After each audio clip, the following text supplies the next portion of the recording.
The 4th of July, which is tomorrow, is a major feast day in the life of the church. That means that you can celebrate it on the nearest Sunday if you want to, but you don't have to. It falls into the category of all the sort of big saints, like John the Baptist or James or those guys. You can move it to the nearest Sunday if you want to, or if you don't want to, you can just go on about the normal routine of the liturgical reading. So in many churches today, they will be hearing lessons that are part of the normal rotation for the year, and we'll pick that up again next week.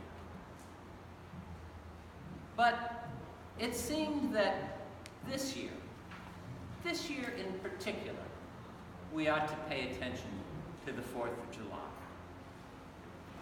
It's such a fraught time that we live in. There is such violence unleashed in the world, and there is such darkness in our political discourse that it seems a good time to stop and celebrate ourselves, our nation.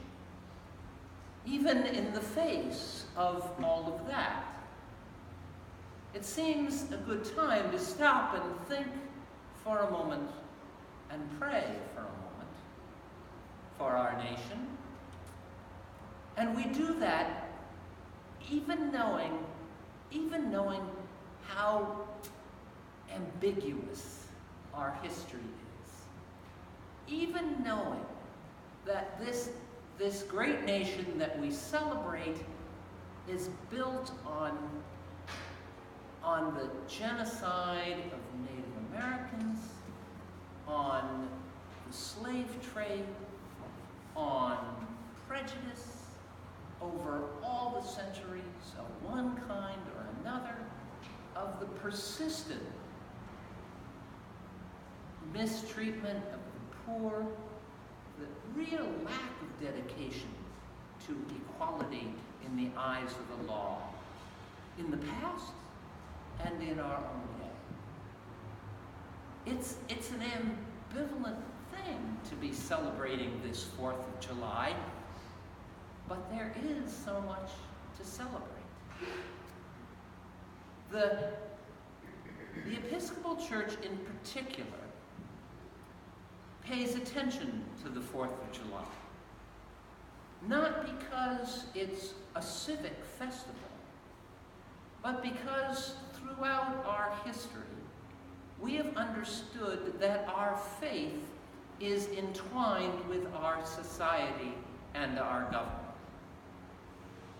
We have understood since the days that the Church of England was established that there is this relationship between the church and our religious lives and our political lives and social lives. That religion is not a private affair, that there is always the encounter with the society in which you live and always the calling to shape and mold that society. Now that understanding in itself, of course, has been corrupted over and over again. But it's still been a touchstone for who the Episcopal Church is and how we understand our role in the world. That Episcopalians have played a big role in the shaping of this nation. And sometimes that's just because they've been the people of privilege. But sometimes that's been because they are on fire with this understanding of the importance of shaping our society around some true values, the true values of our nation, calling our nation to its better self over and over again. You can see, interestingly, our understanding of this relationship between the church and our national life in the readings that we've heard this morning for Independence Day. The first reading is from the book of Deuteronomy, and you remember that book of Deuteronomy is kind of in the form of a long sermon before the people of Israel who've come up out of 40 years in the desert. Just before they enter into the promised land, Moses gives them a whole book of instructions and says, go into this promised land and live this way, live righteously. And the nation that I have in mind, says God in this reading, is one of absolute justice, one where widows and orphans are at the center of things, one where strangers are welcome, foreigners are welcome, one where all are fed and clothed. That's the nation I have in mind, says God. Now go do it.